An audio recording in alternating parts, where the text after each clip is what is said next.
I don't suppose you would remember me. Yes, you're Mrs. Brisby. And I'm sorry about your husband's death. Now, if you'd excuse me.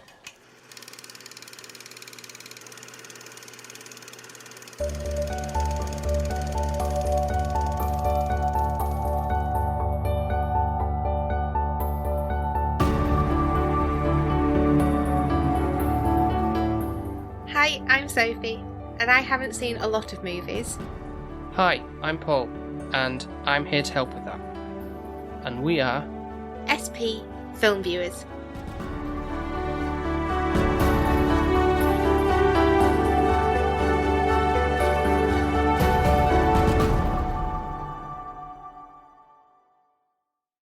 Squeak Squeak. It's another Patreon pick. Week. Not week. Month. There's actually a month. For the month, yes. We are here with a review of a movie that has been picked out by patrons.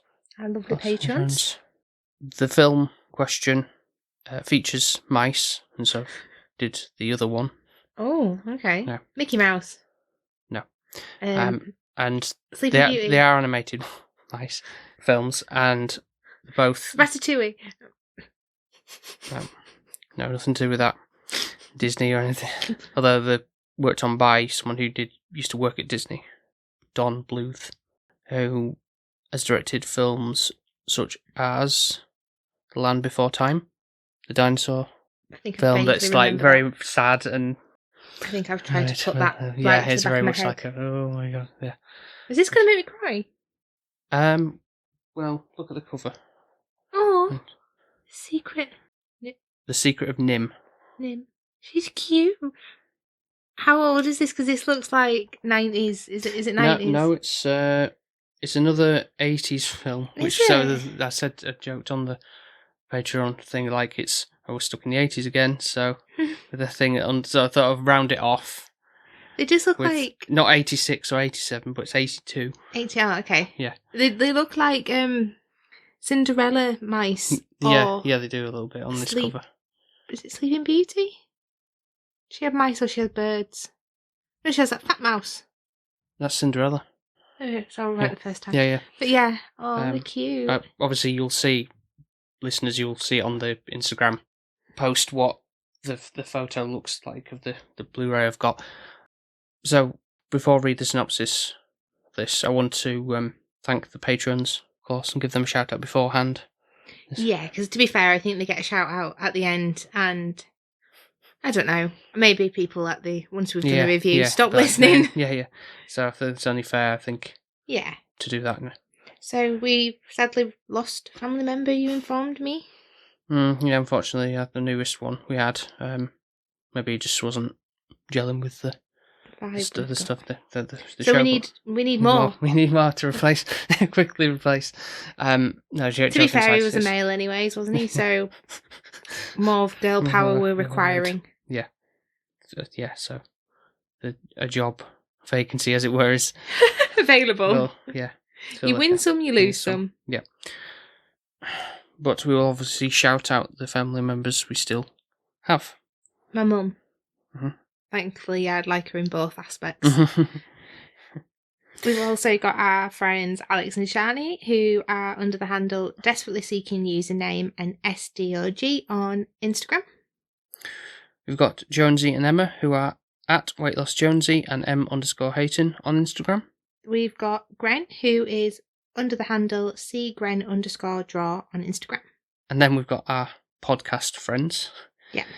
Who are Nico from the Good, the Bad, the Weird podcast, Mark from 100 Things We Learned from Film, and Ben from Ben Pushpull Health, formerly Film Vloggers.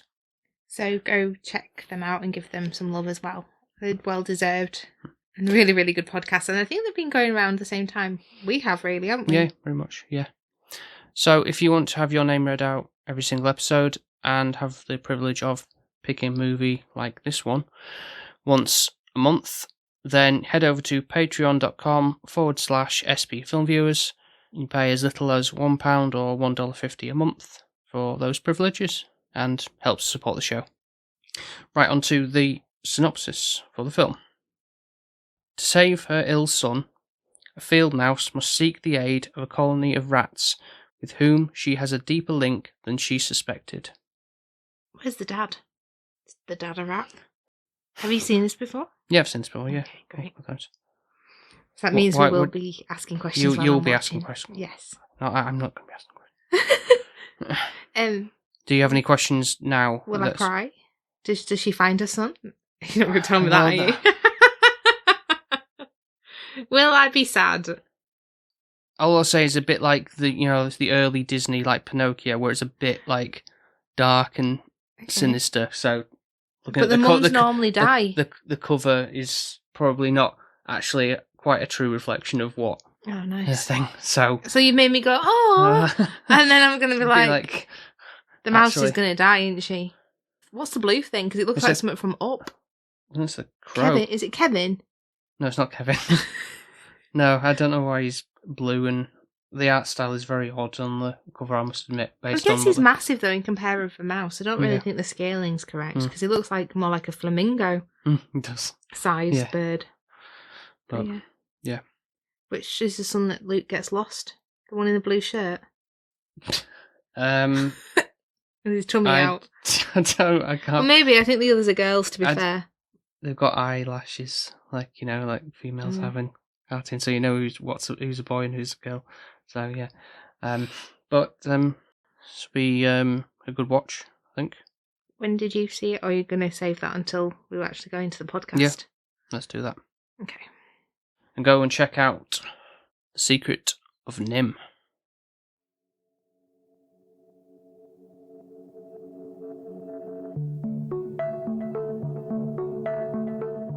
The rats, they're friendly. Good tonight. Stay. They're coming here to move your house where it's safe. Understand? Stay. The owl said they're good and smart. Get it? You're right. He's a loony. Oh, no. Oh, don't. You must. No, don't do this.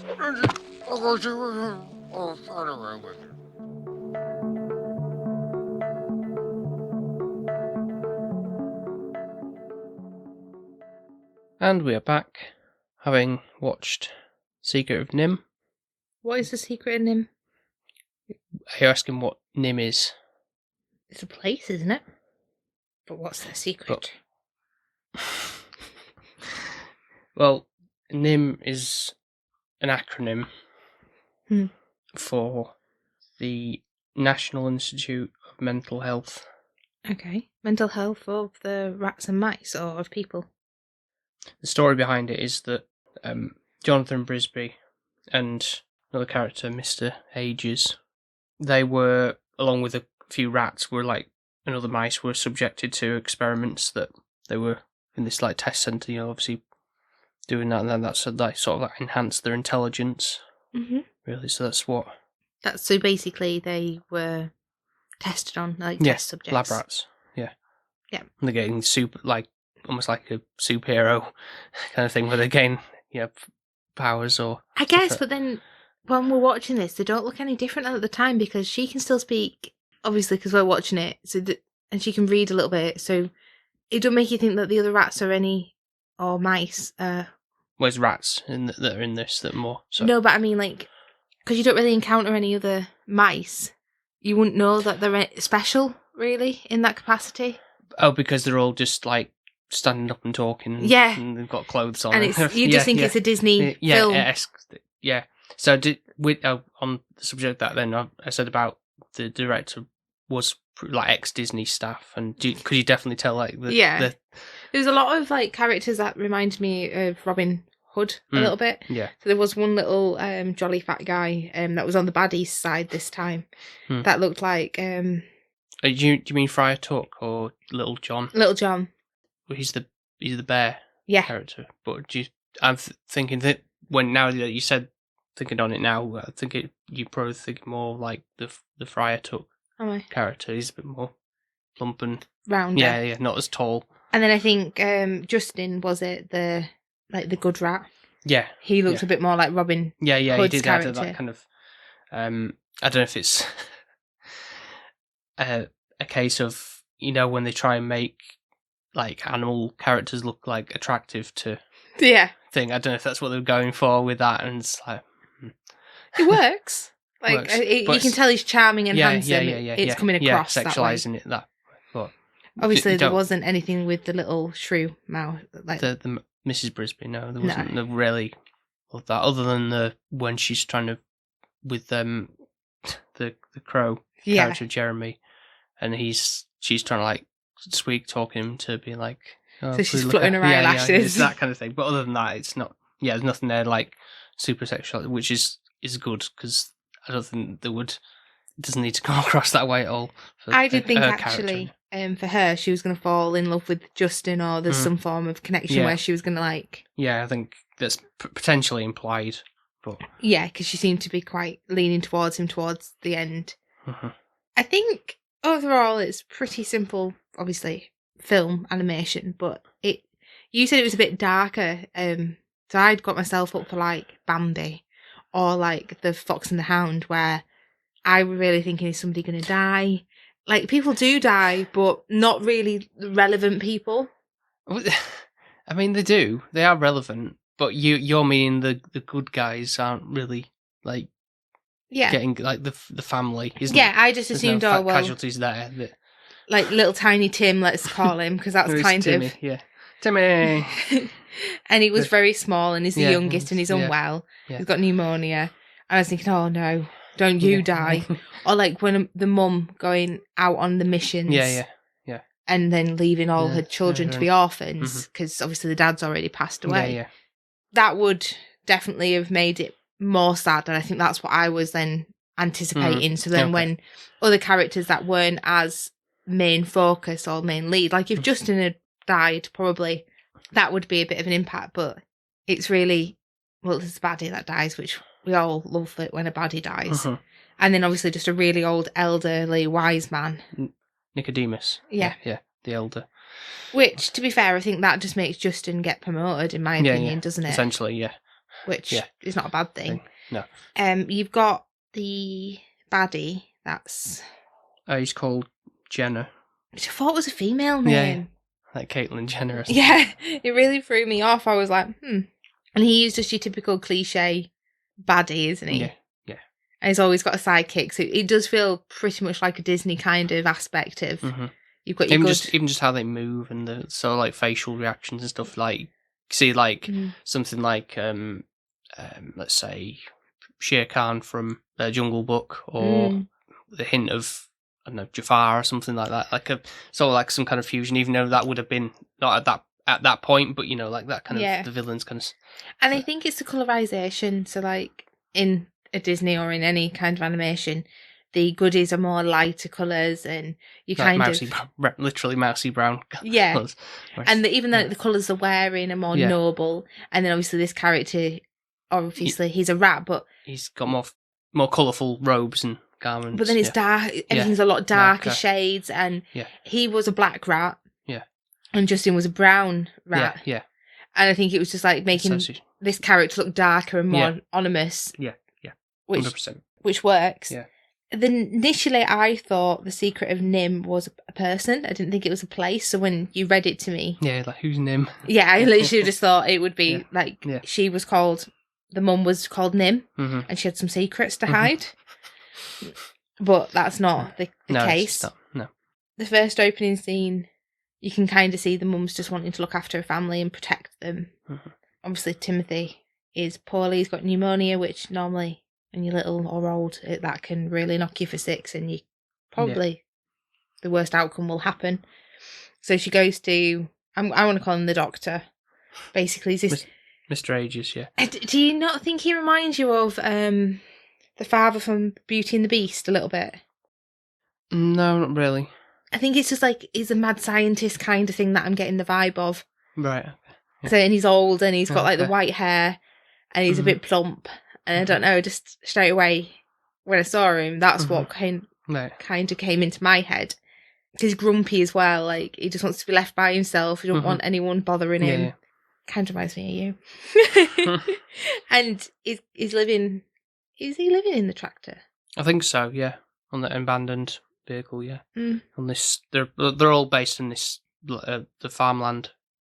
Farmer Fitzgibbons' farm. To be honest, it does make you think, like, when you cut your grass and when you tend in your garden, like, how much wildlife you're, like, actually upsetting. Yeah, I think around this time it was, these kind of films did, like, sort of focus on the fact of man is evil kind of thing, and it's like you disrupting the balance of nature and stuff like that. That's kind of like... with the, tearing down trees and stuff like that. Similar vibe to Fantastic Mr. Fox a little bit. Yeah, in a way. Yeah. Because it's kind of like hunting. Yeah, yeah.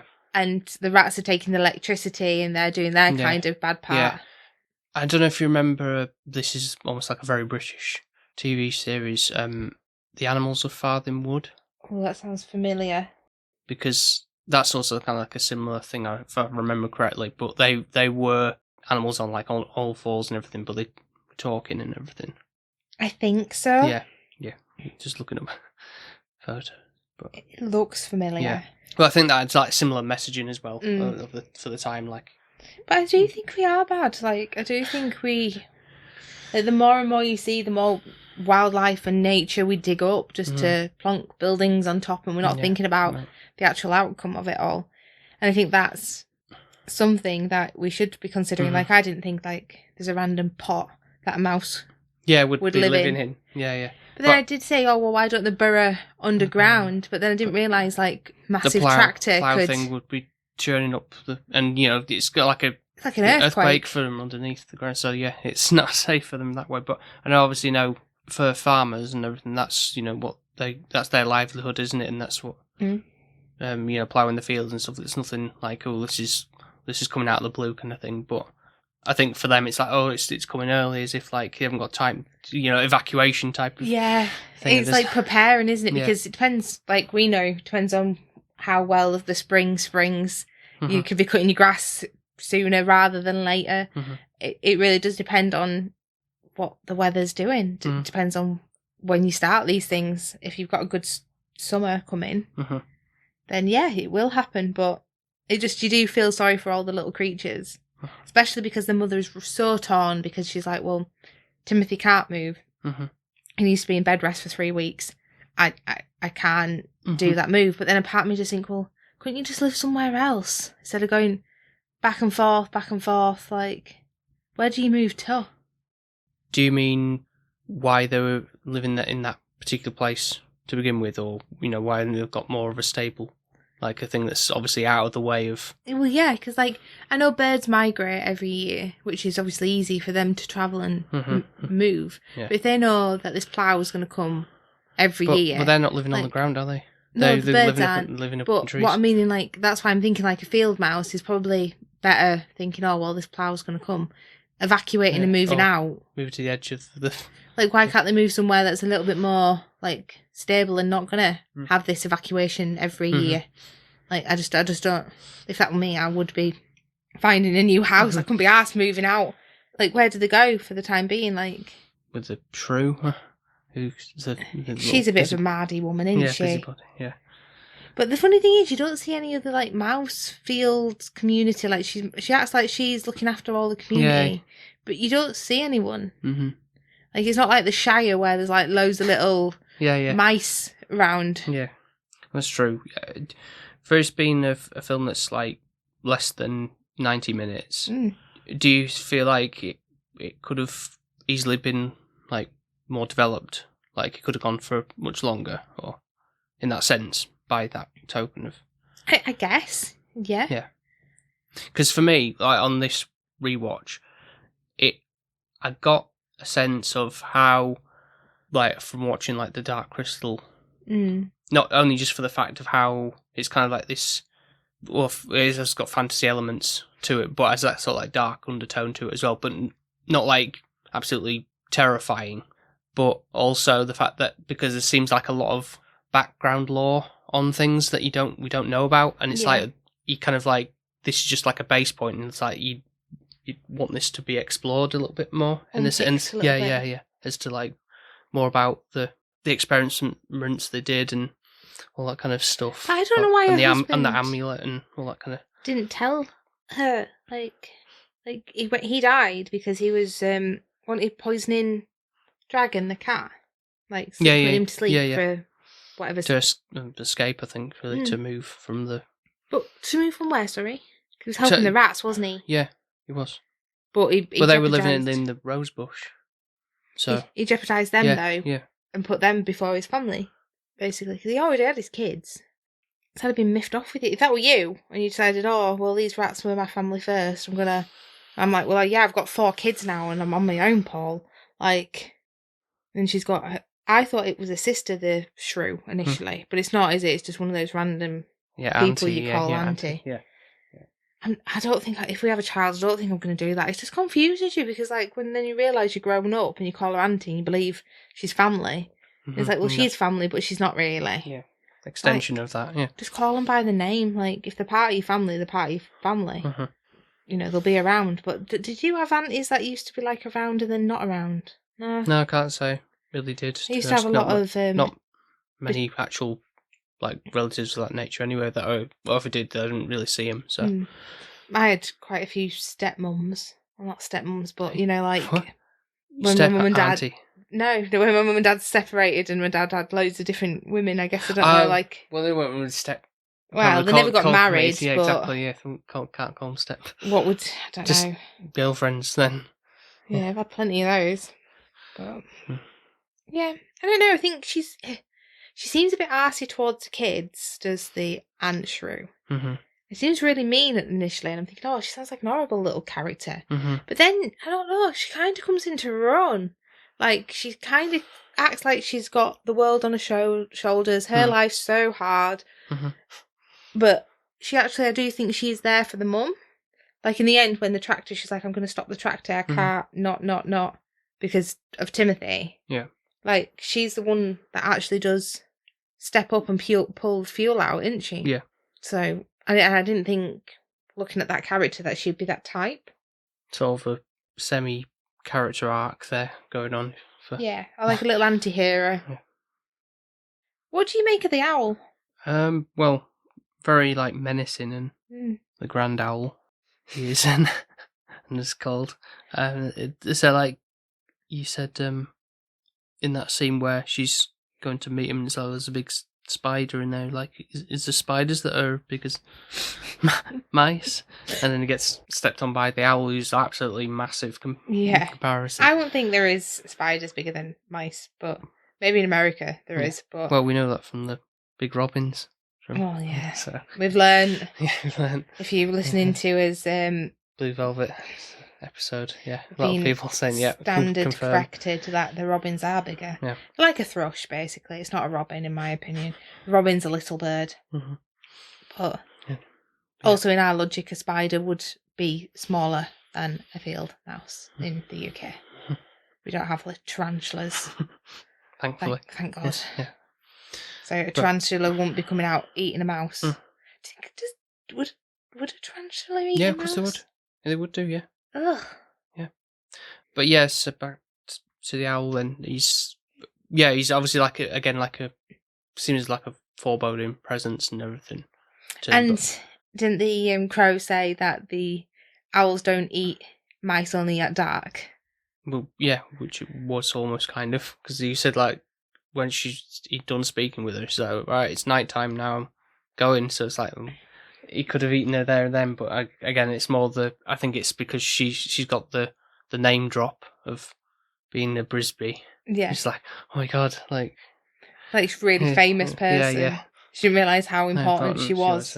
Yeah, which I think is, I guess, what the story's going for, in the sense of, like, you know, if you don't know truly about your past and, like, learning about your heritage, I suppose, and, you know, come to grips with how important you are, and to maybe not just your own family but to other people as well, like your legacy you've left behind, without knowing. So I think that's what everyone wants, isn't it, in life, like, just to make sure you've made a mark on somebody and you get remembered once you pass on. Yeah, I don't know, how did you find Jeremy the Crow as a character? It reminded me of somebody else, and I can't remember. In another Disney. Not the crows from Dumbo. No.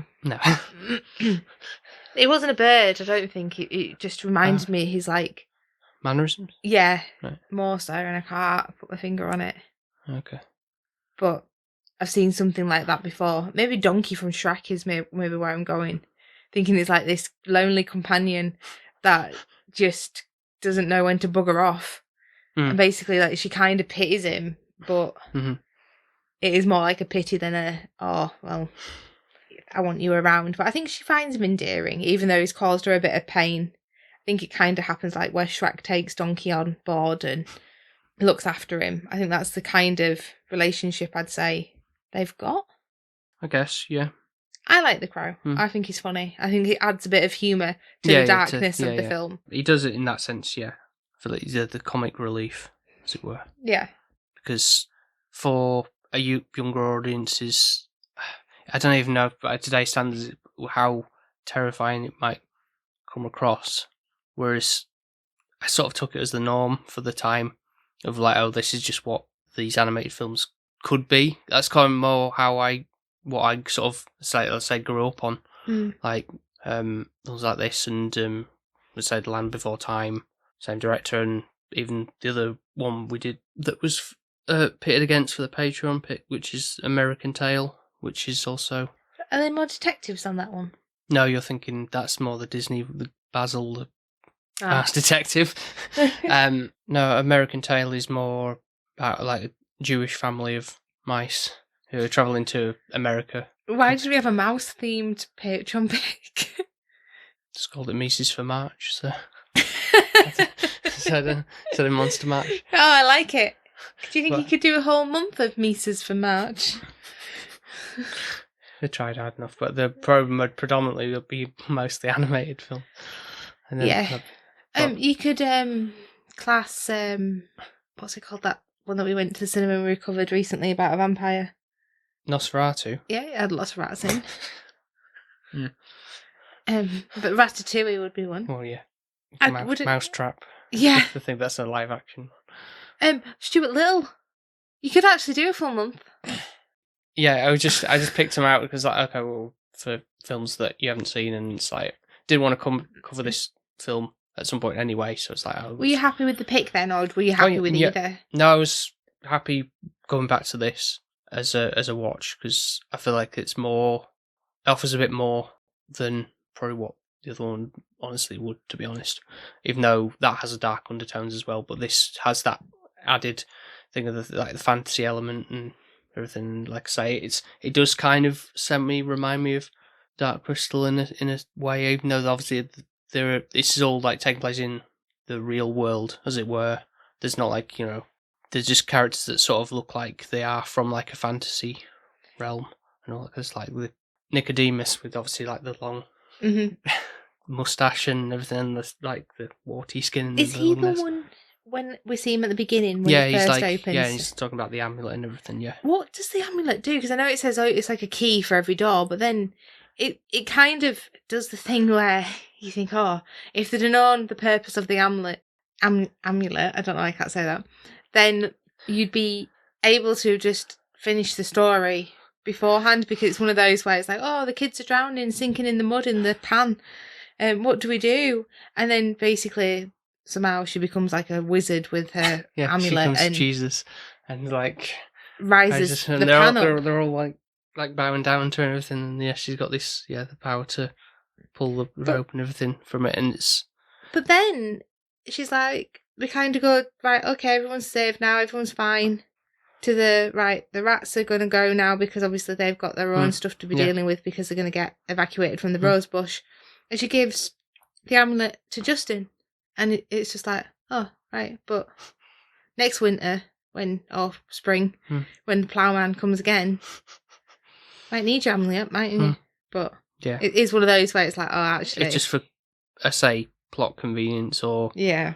You wouldn't have a story though if you'd carried on. Yeah. If it's like, oh, I could have done that earlier, yeah. But it avoided all the traumaticness of everyone dying. Yeah. And I do like the fact that the little villain, like sidekick, kills the villain off. That's a little bit of a backstab, literally. Yeah. A bit of a rare twist. Yeah. And you do actually see blood as well, like in this as well, which is kind of for a kids' film. You don't really see a lot of that, do you? There's a lot of bones as well, like when they're going into the rats. Exactly. Yeah. But then I guess that's kind of like Disney with Scar, like, I'd say. Yeah, although that came out much later on, but... Because I think out of all, like, the Disney villains, I'd say Scar is probably one of the highest villains, I'd say. Iconic, yeah, like, very iconic. And, like, when a Disney villain sings, normally I'm like, okay, this is annoying, but obviously we didn't have any singing in this one. No. But Scar's, like... Yeah, you saw. Yeah. His singing bit is, like, fantastic. Yeah. Normally I don't want to watch the baddie singing. No. But, yeah. I do think I got off really lightly this week with the Patreon pick. Like, I feel like either one I'd have probably appreciated. Would it be, like, something I'm nostalgically in love with? I can imagine somebody growing up this would really, really love it. I think I've missed that book, because obviously this is the first time seeing it. Yeah. But then I do think, to be fair, compared to, like, some animations now, it does have lots of layer and depth, and it has a good story. And I think there's always a moral behind the older kind of animations, like, where we did watch Moana 2. Yeah. And yeah, I was going to say, when you brought up about the villains singing in that, and that song, and that was a bit, to be honest, the whole film, unfortunately, was a bit mid. Yeah. Really. But then I don't know what the whole story was, like, the main, like, motto. Yeah, there was, I honestly, it was kind of just almost like staring blankly at, like, it, and, like, not really, getting, like, there's no real peril and stuff, like, what's the story arc for these characters this time around? There's no big threats of sorts, really, like, like, there's nothing that they can really learn from. It's just like, more exploring. Yeah. Okay. We can do whatever we want to do, really, and put his minds to it. We can. But the visuals obviously are beautiful, like... Well, in Moana 2. Yeah. But, I don't know, I feel like, though, it's certainly a lot better in the first one. I think. Yeah, 100%. I think I did some, like, looking up after the fact, and I don't think it was actually the same, even though it's through Disney. I think they outsourced it through another development team, because I think it was intended to be in, like, episodic form, which would probably explain why it kind of doesn't feel as flowy. Like, there'll be a point where they cut off, and then next episode. Yeah. And so the production value goes down a little bit, doesn't it, because of that. If you think of other shows and things like that. To be fair, it feels like it's just kind of come on Disney Plus quite quickly. Yeah, it came out not that like last December, I think, and now it's dump it on there. But anyway, because Disney are not daft. Like, certain things they won't put on there because they know that they want you to buy it, or like Deadpool, for example. You could buy the actual release before you could watch it on Disney Plus. Yeah, and also that the prices for the things can skyrocket, because it's like, Disney are greedy in that sense, and like, can charge what, especially if it's superhero related as well, because they have their own rights. It's a whole bonkers thing. But with this one in mind, then you said the guy was from Disney, but he left, and what is this actually umbrellaed under then? Don Bluth Productions.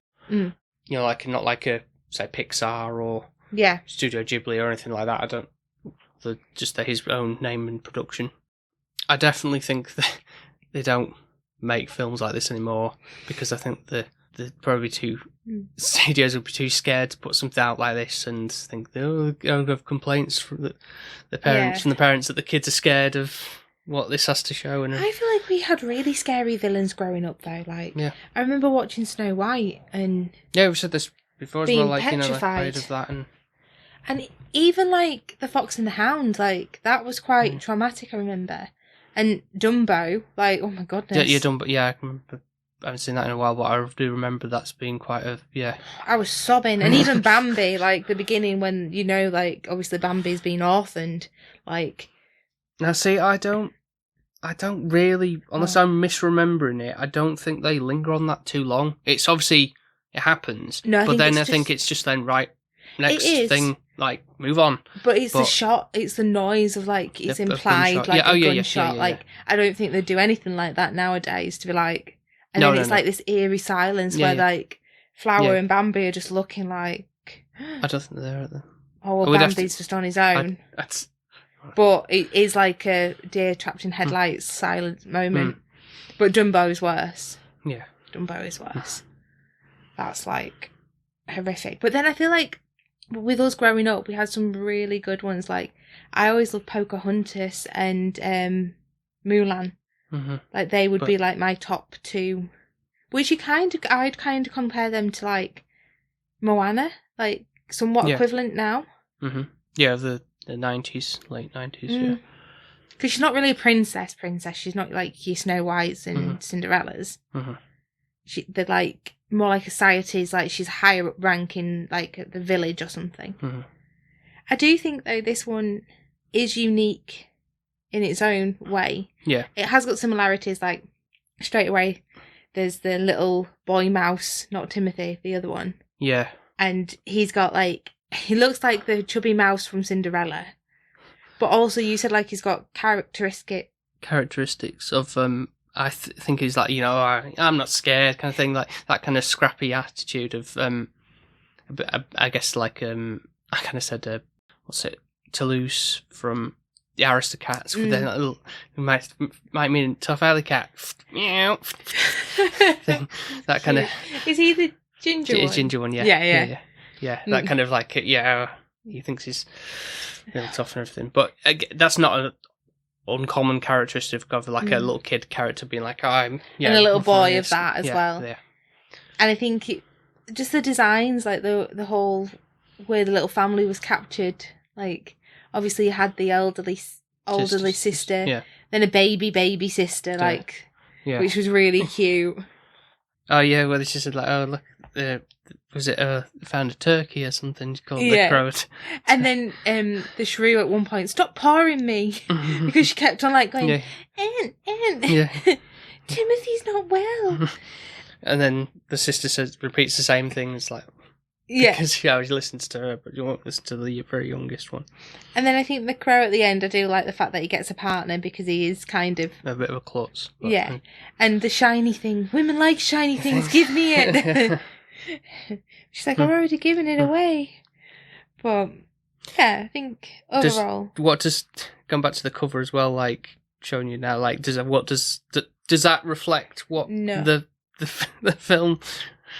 It looks like the big bird's going to eat her. I'll be honest, that's the way the front cover looks to me. Right. Always wanting to pinch the shiny thing. And he's blue.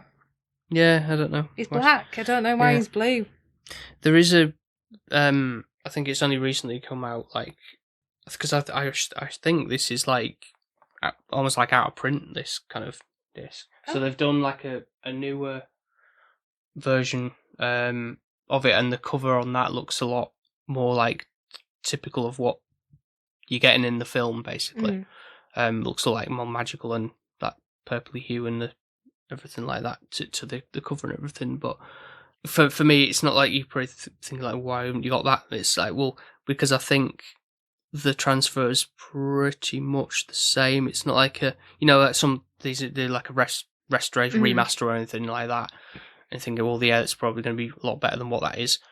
And you can sort of tell with like how the animation was in certain bits where some of it looked a lot sharper than it did, and then some of it didn't. So I don't even know if that still applies to this newer disc. I was waiting for you to say, and here's one I have. Yeah. I'm thinking, I was going to say, well, why didn't we watch that one then? No. Because not even like, it's just a Blu-ray that they've released, not even right. Yeah.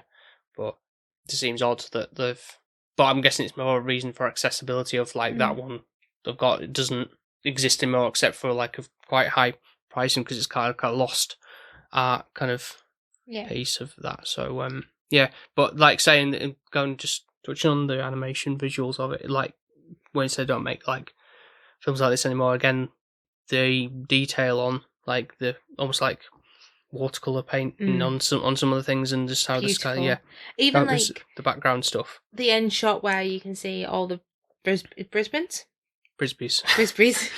living in the house, and you see Timothy like in this little bubble thing, like isolated, quarantined. But then there's like the meadow flowers around them, and it's the greenery, looks really pretty.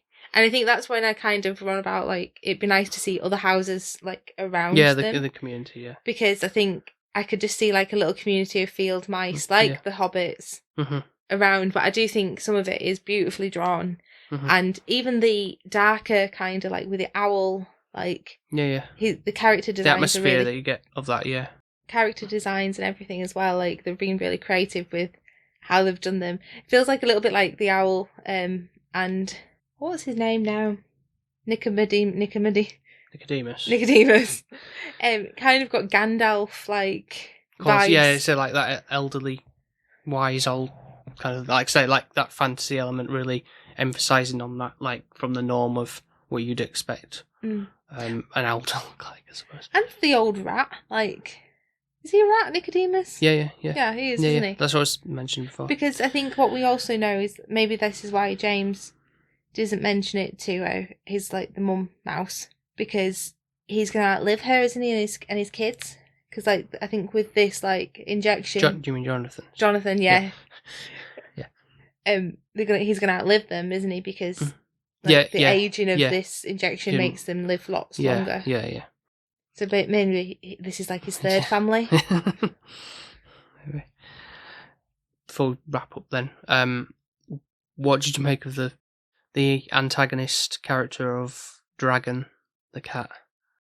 He's very fat, isn't he? Like he's a bit like a Garfield kind of, but he's I don't know, I don't think he's as bad as he seems. Like sometimes like when you see him, like the crow's like frolicking near him and he's not even aware that there's a cat, a bird there. Obviously at the beginning when we do get to see the crow and he's allergic to the cat and he's like sneezing, you kind of feel that threat and it feels a bit more ominous, but he seems to do well as a baddie.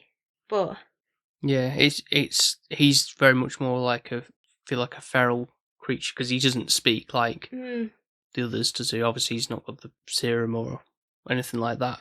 But neither is the mum, nor the kids. I think, but obviously we need to know what they're saying. Yeah. And why can the crow speak? Yeah. When you start picking into things, it's like, wow, does And the other lady crow. Yeah.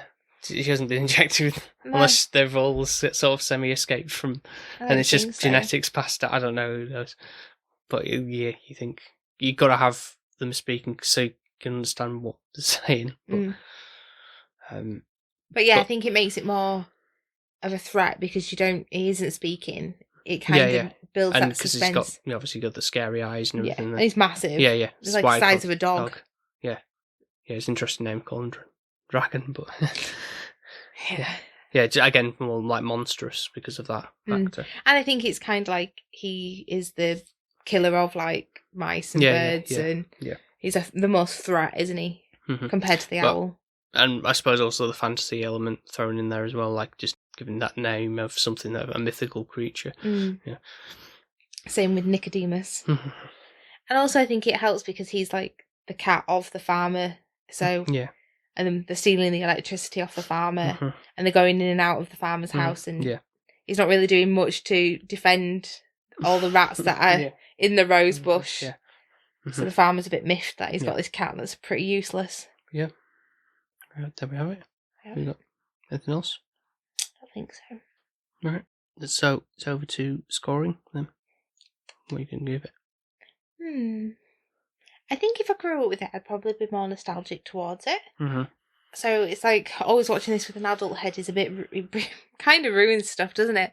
Whereas if you'd watched it from a kid, you would have that love and strength already there. Yeah. I do think the storyline's pretty good, and I do think like the character way they're drawn, the animation's brilliant. I do think the length you could have it a little bit longer or give you a bit more background, but it still works for what it is. Is it like the best film, like animation film I've seen? Probably not, but that's just because I think I prefer, for me, more like I'd say like my Mulans or Pocahontas or Moana, that first Moana, leading ladies. Yeah. I feel like she's a little bit of a damsel in distress, somewhat, Mrs. Brisby, in a sense. Like she can do it herself, but at the same time, she's going around going, "Oh, I need help, basically through the whole film, and then end up sorting it out herself in the end. Is pretty much the outcome. Right. But you've got some good characters. You've got a laugh. You've got the crow. I think you've got everything you need that's in there, and there's good morals behind it. So I think for that, I'd probably Score it. I don't know if it's like a 7, 7.5. What would make it 7.5? Probably watching it again. Right. Okay. So you're going to put it 7. Yeah, I think so. Okay, that's fine. Not that I don't like it, and I would go back and watch it. Yeah. But would I watch it out of like versus another film? Like if you're comparing it to like The Dark Crystal, then I'd go to The Dark Crystal again, I think. But is that because from me, who has definitely grown up with watching that film and then influenced my watching from that on, implanting that on? I think though it's got more of an adult, like you could watch Dark Crystal at a younger age, but also it's almost got any age, you think? Yeah, and I do think it's got still adult value where you can watch it, even though it's probably. I suppose. I think that's the thing. Whereas this is very much orientated to kids, even though it doesn't feel like it is at the same time because of how dark it is. Yeah, but back then it would have been. Yeah, but it's just like saying, like showing young kids now, would they be like, I'm scared of it? Possibly, I don't know. 100%. They're all wallflowers now, and like we wrap everybody up in cotton wool. Yeah. So yeah, for me, I enjoyed rewatching this. Obviously, as you know by now, 2D animation for me is always going to trump 3D animation. Mm-hmm. So got that going for it, and just the detail that has gone into this as well. Obviously, it's very much different from like a Ghibli like level of detail, but there's for the time in the 80s and everything like that, it's the hand drawn line work and all that kind of stuff, and just the tones it's got as well. That's something this isn't something for me that's like I've watched this from a young age and over again. It's something I've known about, but from the directors of the work, I suppose, and other films that have this sort of similar tone and everything like that. So it hasn't gone. That sort of holds semi nostalgia for me in that sense. But, that's what I mean. I think if I had more nostalgia towards it, it'd be higher. Mm-hmm. But overall, really solid work, and I'm going to give it an 8. You always love an animation, don't you? Mm-hmm. Yeah. Yeah, it's another wrap. But thank you for trying to think of me with these films. Is this because soon something's coming that I'm not going to... Are we doing anime this year? Yeah, that's still on the cards, yeah. Okay, cool. Yep. A couple of months for that, but yeah. Next time, I believe we are doing a cinema trip. So, talking about a new film. Going to the cinema. Whoop, whoop. So, look out on the horizon for that one. And I'd like to thank you for listening to this episode. And if you want to check out some of our other episodes, then you can do so by going to Apple Podcasts, Spotify, Amazon Music, and wherever else you get your podcasts from. Well, and there's also the YouTube, of course. Yeah. And if you want to leave us a 5-star review over on Apple Podcasts, Spotify, and wherever else you do the scoring system, that'd be very much appreciated as well, and helps with the algorithm and all that. And if you haven't already and you want to follow us on the socials, then obviously you're more than welcome to do so. So we are on pretty much every platform. So we're on TikTok, Instagram, Threads, and X. Then you can follow us under the handle SP_filmviewers. And we're on something called Blue Sky, which is SP filmviewers without the underscore. So if you hit them likes, subscribes, follows, whatever you do nowadays, buttons, then do that. Yeah. And that's a wrap. Yeah, we've already mentioned all the Patreon stuff at the beginning this time. Spicing up your life. So, with that being said, thank you very much once again for listening, and we'll speak to you next time. Speak to you next time. Bye. Bye now. Bye. Bye. Bye.